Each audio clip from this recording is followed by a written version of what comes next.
France Inter. Les coquilles d'huîtres ne sont pas un déchet mais une ressource. C'est le message des chroniques littorales ce matin. Bonjour José-Manuel Lamarque. Bonjour Mathilde Munoz. Avec une entreprise qui vient d'être récompensée. Un des lauréats des trophées Innovation Océan de Mathilde, c'est la société Alégina, qui a 6 ans d'existence. C'est la valorisation et la transformation de déchets coquillés. Par exemple, l'huître. Eh bien, l'huître devient de la porcelaine.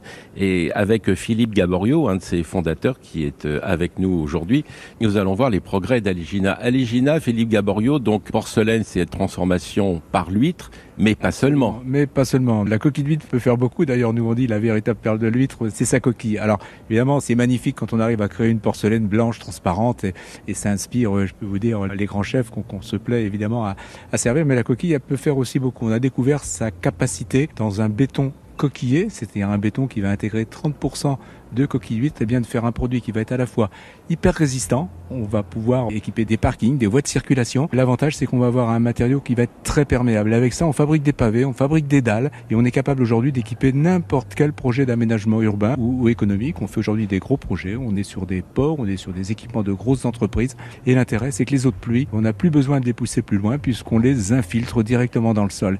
Et ça, c'est la particularité de ce produit. L'eau traverse instantanément cette matière et va tout simplement alimenter la nappe phréatique. Donc on oublie les tuyaux, on oublie les bassins de rétention, on réduit les coûts d'aménagement et puis on va chercher 30% de cette matière-là dans la nature. Elle est produite chaque année et cette matière qu'on va pouvoir réutiliser en très gros volume, on n'a plus besoin de l'enfouir et de l'incinérer. C'est aujourd'hui le devenir des coquilles d'huîtres après consommation. On oublie aussi l'incinération, on oublie l'enfouissement et puis on va dans le bon sens de l'environnement. Philippe Gaborio, si je comprends bien, une fois qu'on a dégusté sa douzaine d'huîtres chez soi, on vous envoie les coquilles, c'est ça? Oui, c'est ça. Et heureusement pour ça, on a des partenaires. On s'appuie sur les intercommunalités qui exercent la compétence déchets pour les communes. Et aujourd'hui, les intercommunalités, alors pour le moment principalement en Vendée, elles équipent tout simplement les déchetteries. Enfin, c'est même nous qui les équipons avec des matériels de collecte. On assure les rotations. Et puis, cette matière-là, elle arrive chez nous et on la transforme dans des beaux produits. Alors, la communauté de communes, elle fait des économies, puisqu'elle n'aura beaucoup moins de déchets à traiter. Et puis, ça tombe bien parce qu'on est capable d'en faire beaucoup de choses et en gros volume surtout. Et à Alégina, vous allez beaucoup plus loin que la coquille d'huître. Alors aujourd'hui, on s'est spécialisé sur la coquille d'huître parce que c'est la ressource coquillière qui est la plus abondante, qui se trouve à la fois sur les sites ostréicoles parce que les ostréiculteurs en produisent eux-mêmes. Quand ils élèvent l'huître, ils produisent aussi de la coquille.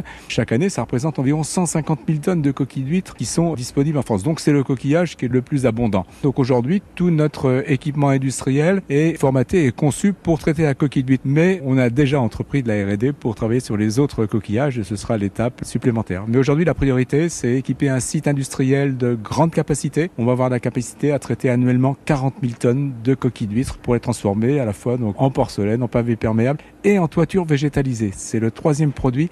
L'intérêt de ces 3 produits, c'est que ça nous permet de réutiliser la totalité de ce que l'on collecte. Quand on va chercher 100, on transforme 100, donc on ne produit pas de déchets coquillés.